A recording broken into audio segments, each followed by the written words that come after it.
그것을 알려주마의 김상중하입니다. 사람이 태어나면 즐거울 때도 슬플 때도 있는데요. 그러면 우리 생의 마지막은 과연 어떨까요? 그래서 말입니다. 오늘은 연명의료결정제도에 대해서 알아볼까 합니다. 연명의료결정제도? 그런데 연명의료라는 게 무엇을 말하는 겁니까? 삶의 마무리. 좀 겁나는구만. 겁나. 너무 걱정하지 마세요, 이덕희 씨. 가족 모두의 미래를 위해 준비하는 거라고 생각하면 되니까요. 연명의료란 임종 과정에 있는 환자에게 심폐소생술, 혈액투석, 항암제 투여, 인공호흡기 착용, 수혈, 혈압 상승제 투여 등 의학적 시술로서 치료 효과 없이 임종 과정의 기간만 연장하는 것을 말하는데요. 이봐요. 설명이 너무 어려워요. 김상중 아씨. 쉽게 설명 부탁해요. 미안합니다. 쉽게 이야기하면 회복 가능성이 없는데 치료 효과 없이 임종 과정만 늘리는 게 연명의료입니다. 환자와 가족 모두가 고통스럽게 말이죠. 이런. 그렇다면 고통스럽게 연명의료를 하지 않고 편안하게 임종을 맞이할 수 있는 거 아닙니까? 그 방법 좀 알려주시면 좋겠는데. 김상중 아씨, 한 번 더 부탁해요.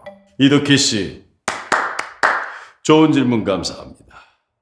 그래서 사전 연명의료의향서와 연명의료계획서로 자신의 의사를 남길 수 있다고 합니다.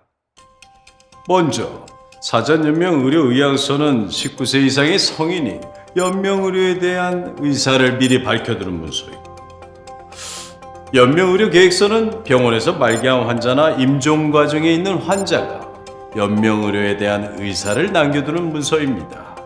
어떻게 이해가 되십니까? 잠깐, 질문.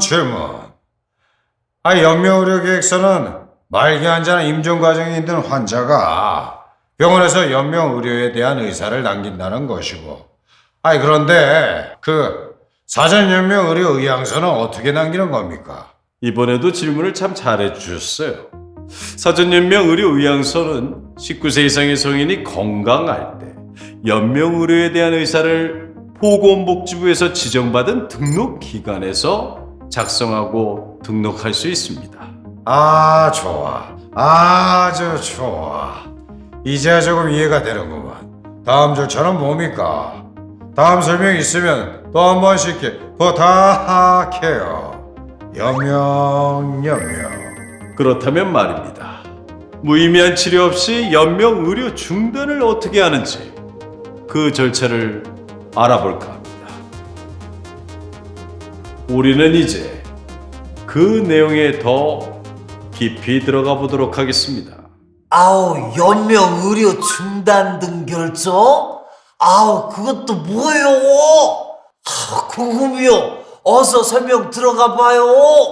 연명의료 중단 등 결정은 임종 과정에 있는 환자에 대해 연명의료를 시행하지 않거나 중단하기로 하는 결정입니다. 그렇다면 우리는 그 절차부터 꼭 알아봐야겠습니다. 먼저 환자를 직접 진료한 담당 의사와 해당 분야 전문의가 임종 과정에 있는지 여부를 판단한다고 합니다. 다음으로 임종 과정에 있는지 판단이 되면 연명의료를 원하는지 원치 않는지 환자의 의사를 확인한다고 합니다. 그런데 말입니다. 의사 확인 방법은 4가지로 구분된다고 합니다. 이 부분을 우리는 자세히 알아봐야겠습니다. 지금부터 잘 들어주시기 바랍니다. 원래 확인 방법이 4가지나 된다고요? 그러면 자세히 알아봐야죠. 오케이, 렛츠고. 좌우로 정렬 파헤쳐보자고요. 그 의사 확인 방법은 첫째, 연명의료 정보 처리 시스템을 통해 환자가 사전 연명의료 의향서를 등록했는지를 알아보고 담당 의사가 이를 확인하는 방법입니다. 두 번째, 병원에서 환자가 의사 표현이 가능할 때 의사와 상담 후 함께 작성한 연명 의료 계획서로 확인하는 방법이 있습니다. 아우 잠깐 웨러비닛. 아우 그러니까 첫 번째는 시스템으로 사전 연명 의료 의향서를 등록했는지를 알아보고 의사쌤이 확인하는 것이고, 두 번째는 내 생각을 표현할 수 있을 때 의사쌤과 함께 연명의료 계획서를 작성하는 것을 말하는 것이다. 내 말이 맞죠? 선생님 수업 태도가 너무 좋으십니다. 그렇다면 나머지 부분도 계속 알아보도록 하겠습니다. 셋째, 환자가 의사 능력이 없을 때입니다. 연명의료에 대한 평소 환자의 생각을 환자 가족 2명이 일치된 의견을 이야기하고 그 의견을 의사 2인이 확인하는 방법이 있습니다. 넷째, 환자가 의사 능력이 없고 연명의료에 대한 생각도 알 수 없을 때 환자 가족 전원의 일치된 의견과 의사 2인이 확인하는 방법이 있습니다.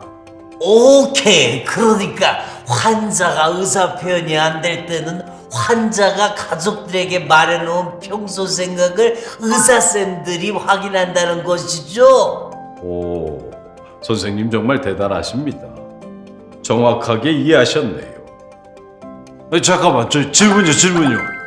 아니 그러면 건강할 때 사전 연명 의료 의향서를 작성했다가 사고나 질병이 생기면 바로 연명 의료 중단을 하게 되는 건가요? 아이 그런 거예요? 아이 그게 걱정되잖아요. 아이고 깜짝이야. 정사부님의 갑작스러운 질문 고맙습니다. 그런데 걱정하지 마세요. 절대 그렇지 않습니다. 임종 과정에 있는지 담당 의사와 전문의의 판단이 있을 때만 연명 의료에 대한 중단을 논의할 수 있습니다. 그리고 모든 병원이 아닌 의료기관 윤리위원회가 설치된 의료기관에서만 연명의료 중단 등 결정을 이행할 수 있습니다. 그러니 정사부님, Don't worry, be happy.